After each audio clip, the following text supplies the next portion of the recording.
dare you. Damn, son.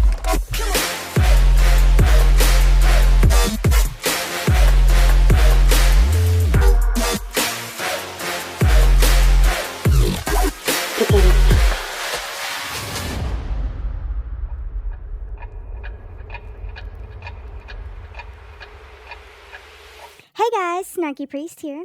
I'm happier than a tornado in a trailer park right now because we have ourselves a new player. And she's hopping right in with some seriously nasty mukbangs. But before I get into the skinny on our new contestant, if you liked today's video, hit that thumbs up button and consider subscribing to my channel.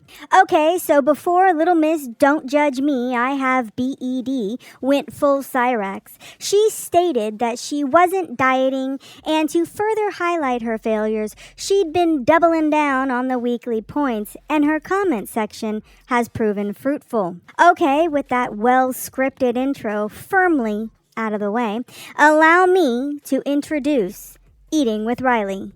Riley is a new up-and-coming mukbang channel that has been fangirling hard over our very own Foodles McStuffins, which is both tragic and delicious, because in my opinion, and based on Foodles' past behaviors, missteps, and fuck-ups, anyone that is willing to shamelessly superfan for someone like Foodles is open for business. So yalla, let's get to.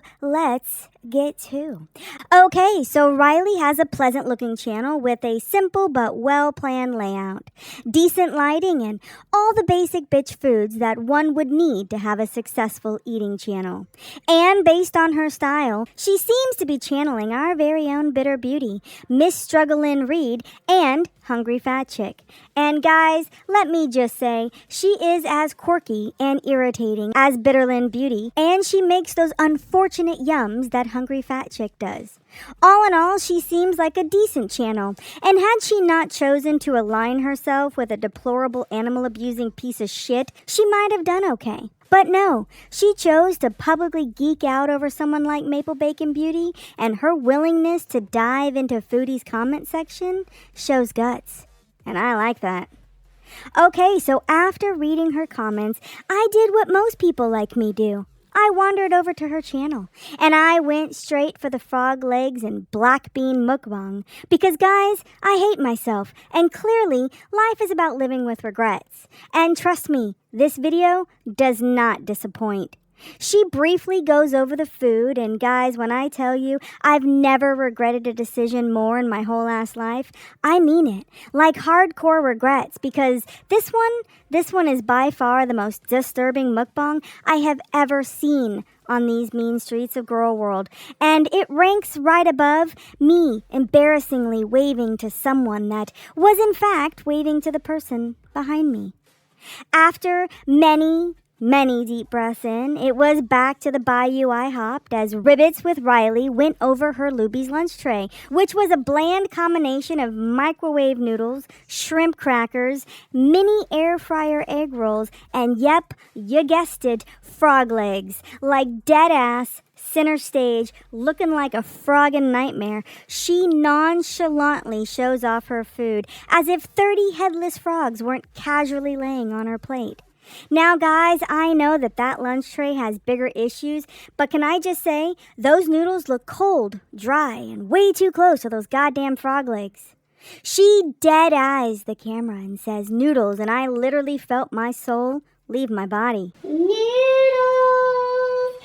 Grasping for sanity and unable to look away, I watched helplessly as she shoved a whole ass wad of noodles into her mouth while maintaining eye contact.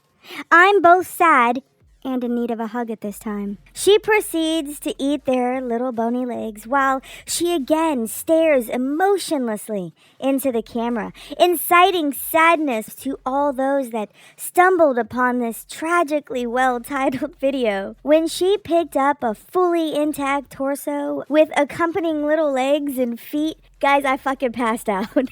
Luckily, I hit the fast forward button and landed on this perfectly timed and truly angelic story that is surely sent from whatever god you worship, because this one This one's for all of us. This absolute boring Becky Lynn lookalike seriously said, I'll say the story as fast as I can. You know, we ain't got all day. But when I was 9 years old, we had a family friend who rented a room on our 3rd floor. It was my dad's friend or something. He lived up on the 3rd floor. He had his own room and stuff.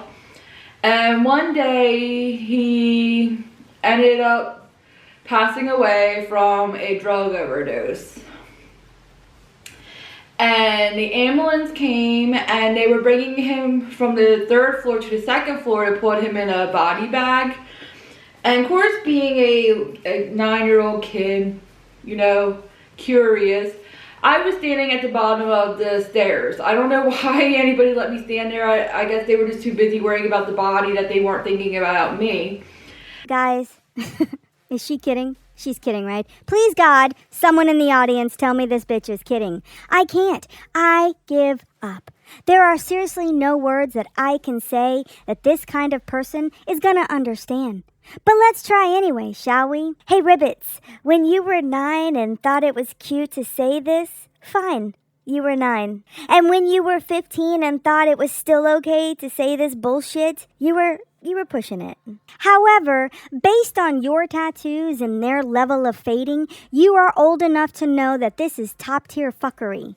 You have to know that grown-ups being more concerned with removing a dead body is more important than a 9-year-old standing in the way. At this point, you should have figured out that your poor decision-making skills needed tending to. But, based on your as-is condition, I would say you're the girl in a horror film that runs upstairs. She goes on to tell us about her mental history, and y'all, that's when I glazed over. Let me know what you think in the comments below. I know she's new to this world, and while she should be tough as nails if she can openly support our salty starfish of the sea, Miriam Pondu, I promise to give you my word that I will do my mid-level best to go easy and slowly launch her into the snark, because this, guys, I feel like this is an opportunity for her and I to have a campy relationship that is both lighthearted and snarky, where she makes content and I tell her what I think of it. It'll be fun, I promise. As always, thanks for watching. Stay snarky. Hey, Becky Jr., while this content was nauseating, I do look forward to reacting to more of your questionable choices. And while, yes, your culinary delights are somehow more disgusting than Chef McShitty's, I can at least tolerate your vacant stares and greasy fingers more than I can tolerate his abusive singing. That's right, I can insult you in this video too. So how about you leave me a like? And then fuck off. Oh, fuck you.